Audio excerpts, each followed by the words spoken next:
మీ 1.7 vote bank అనేది చాలా తక్కువ, లీస్ట్ ఓటు బ్యాంక్ ప్రస్తుతం ఆంధ్రప్రదేశ్లో మీకే ఉంది. బీజేపీ పెరిగింది, జనసేన అన్నీ పెరిగినాయి.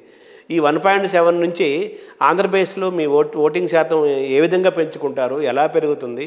అసలు పెరిగే పరిస్థితి ఉందా? మీకు అసలు ఆ విశ్వాసం కలుగుతుంది ఆంధ్రప్రదేశ్ కాంగ్రెస్ పట్ల? ఆంధ్రప్రదేశ్లో ఉన్నటువంటి కాంగ్రెస్ పార్టీ క్యాడర్ ఎవరూ కూడా ఇప్పుడు మేము ప్రభుత్వంలోకి అధికారంలోకి రావటానికో ఓటు బ్యాంకు పెంచుకోవటం గురించో మేము మాట్లాడట్లా. 2014 నుంచి కూడా ఇదే పరిస్థితిలో ఉన్నాం. అయినా కానీ ఎక్కడా తగ్గకుండా ప్రత్యేక హోదా ఆంధ్రుల హక్కు అనే నినాదంతో ముందుకు వెళ్ళాం. గల్లీ నుంచి ఢిల్లీ దాకా కూడా పోరాటాలు చేసింది, ఉద్యమించింది మేము మాత్రమే, ఆంధ్రప్రదేశ్ కాంగ్రెస్ కమిటీ మాత్రమే.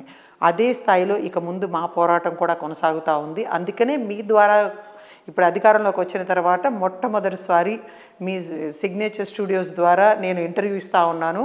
అందుకే మళ్ళీ డిమాండ్ చేస్తూ ఉన్నాను, ఎట్టి పరిస్థితుల్లో కేంద్ర రాష్ట్ర ప్రభుత్వాలు ఆంధ్రప్రదేశ్కి ప్రత్యేక హోదా ఇచ్చే వరకు కూడా ఏ మాత్రం కూడా తగ్గకుండా మా ఉద్యమాన్ని పోరాటాన్ని కొనసాగిస్తాము. 5 కోట్ల ఆంధ్రుల ఆత్మ గౌరవాన్ని కాపాడవలసినటువంటి బాధ్యత ఈ రోజున చంద్రబాబు నాయుడు భుజాల మీద ఉంది. కాంగ్రెస్ స్టేట్ వర్కింగ్ ప్రెసిడెంట్గా మీ రోల్ ఎలా ఉండబోతుంది ఇప్పటి నుంచి? ఆల్రెడీ ఆయన ప్రభుత్వం గెలిచిన తర్వాత కూడా స్టేట్ ప్రెసిడెంట్తో ఇప్పుడు మీరు గొడవ పెట్టుకున్నారు కదా, రేపటి నుంచి మీ ప్రయాణం ఎలా చేస్తారంటున్నారు? మేము ఆల్రెడీ అన్ని జిల్లాల్లో కూడా మాకు క్యాడర్ ఉందండి.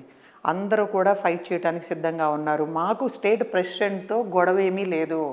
మేము వాళ్ళు తీసుకున్నటువంటి నిర్ణయాలను వ్యతిరేకిస్తూ ఉన్నాం. ఆ నిర్ణయాలన్నిటినీ కూడా సమీక్షించి సరిదిద్దే బాధ్యత అఖిల భారత కాంగ్రెస్ కమిటీ తీసుకుంది. కాబట్టి వాళ్ళు ఆ సమస్యలన్నిటిని కూడా పరిష్కరిస్తారు అని మాకు ఆ నమ్మకం ఉంది. తొందరలోనే అవన్నీ కూడా సమస్య పోతాయి. మేము ప్రజల పక్షాన పోరాటం కొనసాగిస్తాం. ఇప్పుడు ఢిల్లీలో కూడా 99 సీట్లు కాంగ్రెస్కి వచ్చాయి మన సెంటర్లో. అలాగే బలంగా విపక్షం ఏర్పడింది. మీరు రాహుల్ గాంధీతోటి జోడయాత్ర ఫస్ట్ పేజ్ మొత్తం కంప్లీట్గా అటు కాశ్మీర్ నుంచి కన్యాకుమారి వరకు తిరిగారు కదా, అప్పుడు రాహుల్ గాంధీలో మీరు అబ్జర్వ్ చేసిన నాయకత్వ లక్షణాలు ఏంటి?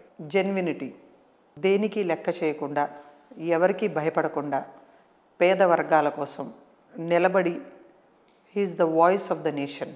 వాళ్ళ గొంతుకై ప్రజల కోసం ప్రశ్నించేటువంటి వ్యక్తి రాహుల్ గాంధీ గారు. ఎంతో పెద్ద కుటుంబం నుంచి వచ్చి కూడా ఎక్కడో ఒక చోట చక్కగా హాయిగా బ్రతకాల్సినటువంటి రాహుల్ గాంధీ గారు, ఈ రోజున ప్రియాంక గాంధీ గారు కూడా ఇద్దరూ కూడా ఎంతో గొప్పగా భారతదేశ ప్రజలకు అండగా ఉంటూ ఒక యజ్ఞం చేస్తూ ఉన్నారు. సో అంత గొప్ప నాయకత్వాన్ని నేను చాలా దగ్గరగా చూసినందుకు, ఒక చరిత్రాత్మకమైనటువంటి అంశం భారత్ జోడో యాత్రలో భాగస్వామిరాలుగా ఉన్నందుకు నేను గర్వపడతా ఉన్నాను. ఎప్పుడో 2017లో రాహుల్ గాంధీ గారిని మొట్టమొదటిసారి చూసినప్పుడు ఆయన కళ్ళల్లో నిజాయితీ చూశాను నేను. ఎస్, హీఈస్ ద లీడర్ అని ఆ రోజున డెసిషన్ తీసుకున్నాను. ఈ రోజుకి కూడా ఇతర పార్టీలు నన్ను ఆహ్వానించిన, నాకు రాజకీయంగా పెద్దగా భవిష్యత్తు ఇందులో కనిపించకపోయినా సరే రాహుల్ గాంధీ గారితో ప్రయాణం చేయాలి అని చెప్పి నిర్ణయం తీసుకున్నాను. కాంగ్రెస్ పార్టీ అంటే నాకు నమ్మకం ఉంది. ఈ రోజు వరకు కూడా మొట్టమొదటిసారి ప్రెసిడెంట్ ఆఫ్ ఇండియా ఒక మహిళని ఎన్నిక చేసిన, మొట్టమొదటిసారి ఒక లోక్సభ స్పీకర్ని ఎన్నిక చేసిన, ఆ ఉమ్మడి ఆంధ్రప్రదేశ్లో మొట్టమొదటి దేశంలోనే ఎక్కడా లేనట్టుగా ఒక మహిళా హోంమంత్రిని, ఇవన్నీ ఈ గౌరవాన్ని ఈ గుర్తింపుని మహిళలకు ఇచ్చింది కాంగ్రెస్ పార్టీ.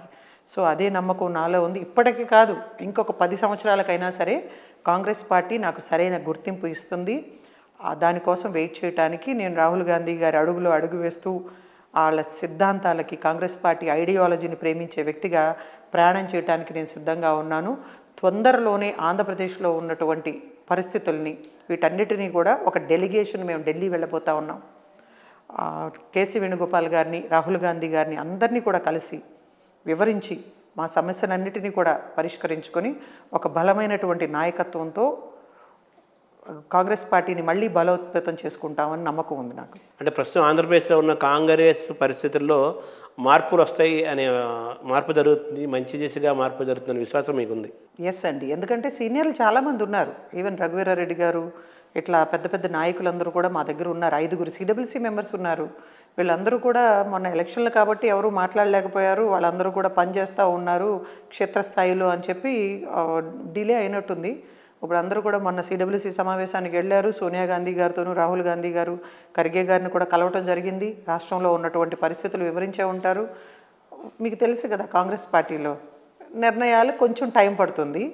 సో ఆ విధంగా అడుగులు వేయటానికి వాళ్ళు సరైన నిర్ణయం తీసుకుంటారని కూడా నమ్మకం నాలో ఉంది. నాకు మంచి జరుగుతుంది కాంగ్రెస్లో ఎప్పటికైనా 10 ఏళ్ళైనా అని అన్నారు కదా, అంటే ఏం కావాలనుకుంటున్నారు మీరు కాంగ్రెస్లో? మీ ఆశయం సంకల్పం ఏంటి? మనం స్వచ్ఛంద సేవా సంస్థలో పనిచేయట్లేదండి, ఒక రాజకీయ పార్టీలో మనం పనిచేస్తూ ఉన్నాం.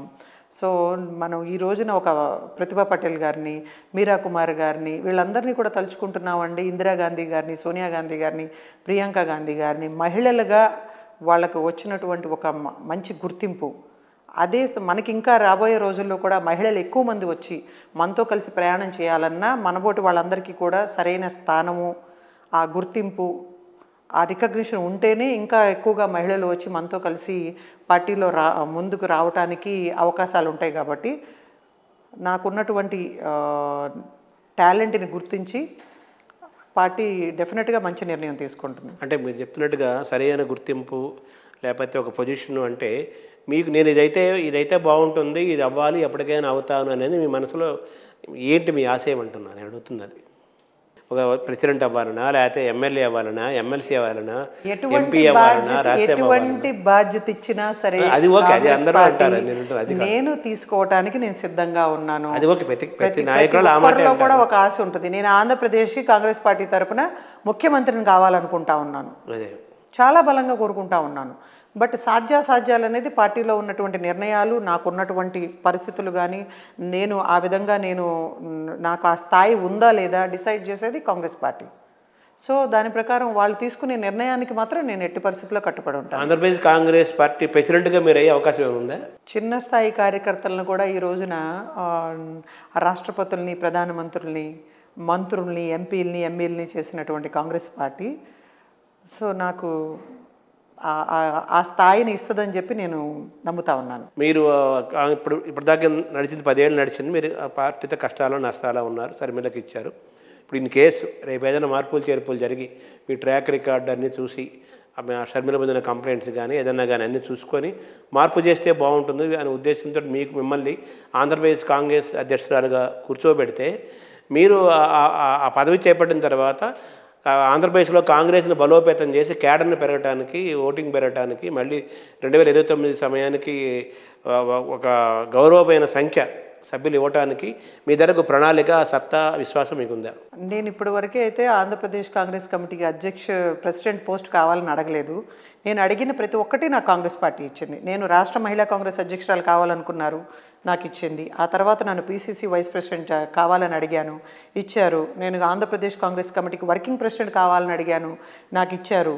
నేను ఇప్పటివరకు అడగలేదు, కానీ ఇస్తే మాత్రం డెఫినెట్గా ఏ బాధ్యత అయినా పూర్తి స్థాయిలో నెరవేర్చడానికి నేను అన్నిటికీ సిద్ధంగా ఉన్నాను. అంటే కాంగ్రెస్ పార్టీకి అంకితమైన ఒక వ్యక్తిగా ఈ పదవి నా చేతిలో ఉంటే ఇంకా బాగుంటుంది కదా, ఇంకా ఎక్కువ మంచి ఫలితాలు పార్టీకి వచ్చేవి, ఆ పార్టీ బాగుంటుంది, నాకు బాగుంటుంది కదా అనే ఫీలింగ్ తోటి మీరు అడగటానికి ఇంకా పదవి లేదంటారా? ఇమీడియట్గా ఉందండి.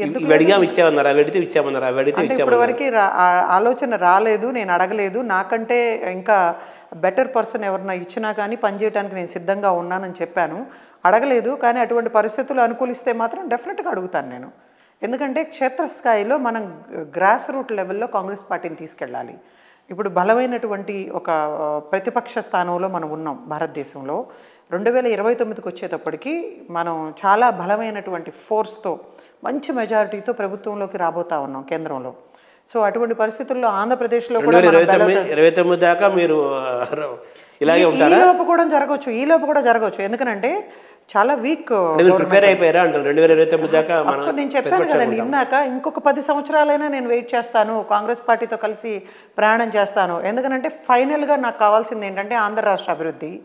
అట్ ద సేమ్ టైం నాకు సరైన గుర్తింపు ఇస్తుందన్న నమ్మకం నాలో ఉంది. కాబట్టి ఇప్పుడు ఎలాగో వీక్ గవర్నమెంట్ ఉందండి కేంద్రంలో, పూర్తి మెజారిటీ లేదు భారతీయ జనతా పార్టీకి. నితీష్ కుమార్ గారు కానీ, చంద్రబాబు నాయుడు గారు కానీ ఎప్పుడైనా తిరగబడవచ్చు. సో వాళ్ళకి అనుకూలంగా కనుక వాళ్ళ నిర్ణయాలు లేకపోతే కేంద్రంలో, ఇంతకుముందు జరిగినాయి కదా, వ్యతిరేకించిన వాళ్ళే కదా వీళ్ళిద్దరు కూడా. ఇప్పుడు చాలా బలంగా ఆంధ్రప్రదేశ్ ప్రజలు కానీ మేమందరం కూడా కోరుకుంటా ఉన్నాం, ప్రత్యేక హోదా తీసుకురావా చంద్రబాబు నాయుడు అని చెప్పి. ఆయన తీసుకురాలేకపోయాడు అనుకోండి, ప్రజల్లో ఆ నమ్మకాన్ని నిలబెట్టుకోవడానికైనా సరే అతను తిరగబడాల్సినటువంటి పరిస్థితులు వస్తాయి.